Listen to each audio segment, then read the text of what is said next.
प्रणाम बच्चों, आज की कक्षा में आप सभी का स्वागत है।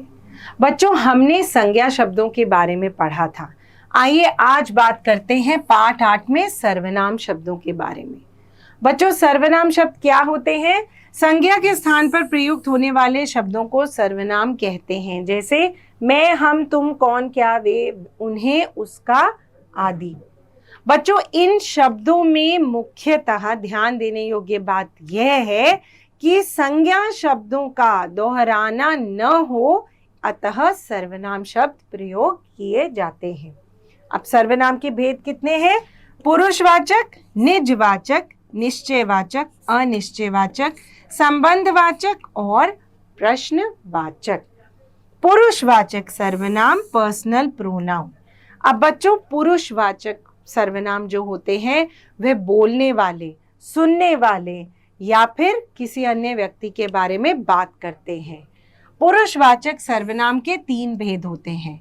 प्रथम पुरुष। प्रथम पुरुष कौन है? जो बात कर रहा है। तो मैं बात कर रही हूं, मेरे लिए कौन से सर्वनाम प्रयोग होंगे? मैं, हम, मेरा, हमारा आदि। दूसरा है मध्यम पुरुष। बच्चों, मैं बोल रही हूं, आप सुन रहे हैं, तो आपके लिए कौन से सर्वनाम प्रयोग होंगे? मध्यम पुरुष। जैसे तुम्हारा, तुम, आप, आपका आदि। और यदि हम आपके किसी ऐसे मित्र के बारे में बात करें जो इस समय कमरे में नहीं है, तो उसकी गणना कहाँ होगी? अन्य पुरुष में होगी। और कौन से हमने सर्वनाम प्रयोग करने हैं? वह, वे, यह, इन्होंने, इसका, उन्होंने, उनका आदि। तो यह थे पुरुषवाचक सर्वनाम। अब बात करते हैं निजवाचक सर्वनाम, रिफ्लेक्सिव प्रोनाउन की। जब सर्वनाम शब्दों से अपनेपन का बोध होता है तो वह निजवाचक सर्वनाम होते हैं। मैं खुद अपना कार्य करूंगा।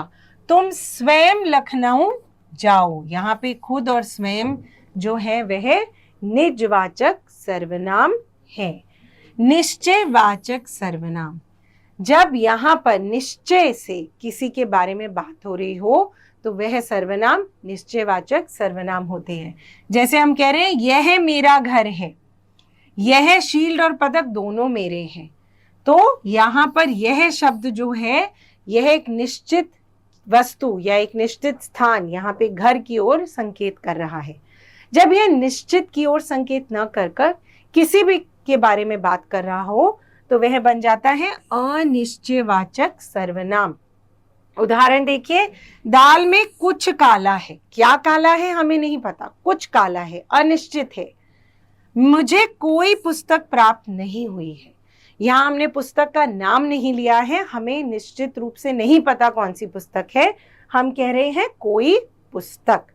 संबंधवाचक सर्वनाम। उदाहरण देखिए, जिसकी लाठी उसकी भैंस, जैसा देश वैसा बेस। तो यहाँ सर्वनाम शब्द क्या कार्य कर रहे हैं? वाक्य के दूसरे सर्वनाम शब्दों से संबंध बता रहे हैं। तो यह हुए संबंधवाचक सर्वनाम। अब कुछ सर्वनाम शब्दों से प्रश्न भी पूछे जाते हैं। जैसे तुम्हें अंग्रेजी कौन पढ़ाता है? कुतुब मीनार कहाँ है? तो वह क्या कहलाते हैं? वह कहलाते हैं प्रश्नवाचक सर्वनाम। अब बच्चों, सर्वनाम शब्दों के शब्द चिन्ह की एक सूची यहाँ दी गई है। यह हम आपको उदाहरण में पहले ही पढ़ा चुके हैं, तो यह आप स्वयं पढ़िएगा। आइए आज हम बात करते हैं आगे सर्वनाम शब्दों के रूप परिवर्तन की।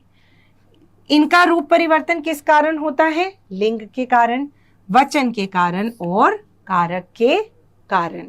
आइए उदाहरण के साथ पढ़ते हैं। प्रथम पुरुष मैं, कारक एक वचन बहुवचन, कर्ता मैं मैंने, हम हमने, कर्म मुझे हमें, कर्ण मुझसे हमसे, संप्रदान मेरे द्वारा हमारे द्वारा, अपादान मुझे मेरे लिए हमसे हमारे लिए, संबंध मेरा मेरी मेरे, हमारा हमारी हमारे, अधिकरण मुझ पर मुझ में, हम पर हम में, मध्यम पुरुष तू, कारक एक वचन बहुवचन, कर्ता तू तूने तुम तुमने, कर्म तुझे तुम्हें, करण तुमसे तुझसे, संप्रदान तुझे तेरे लिए, तुम्हें तुम्हारे लिए, अपादान तुझसे तुमसे, संबंध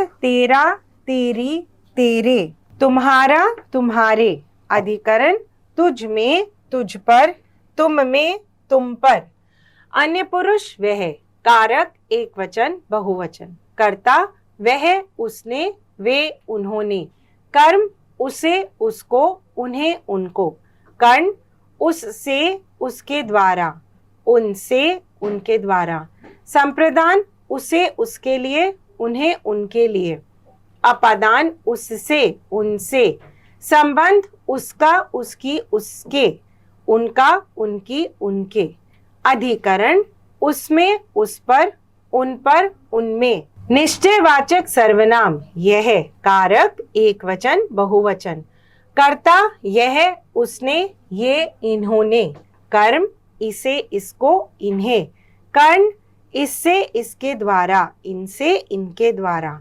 संप्रदान इसको इसके लिए इन्हें इनके लिए, अपादान इससे इनसे, संबंध इसका इसकी इसके, इनका इनकी इनके, अधिकरण इसमें इस पर इनमें इन पर, अनिश्चयवाचक सर्वनाम सब, कारक शब्द, कर्ता सब सबने, कर्म सबको, कर्ण सबसे सबके द्वारा, संप्रदान सबके लिए, अपादान सबसे अलग, संबंध सबका सबकी सबके, अधिकरण सब में सब पर।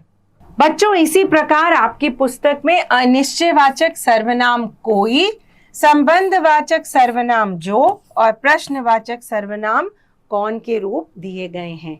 इन्हें अपने मित्रों के साथ अभी पढ़ लीजिए। तो बच्चों, दिए गए पाठ के आधार पर बहुत मनोरंजक अभ्यास दिया गया है, इसे करना मत भूलिएगा। धन्यवाद।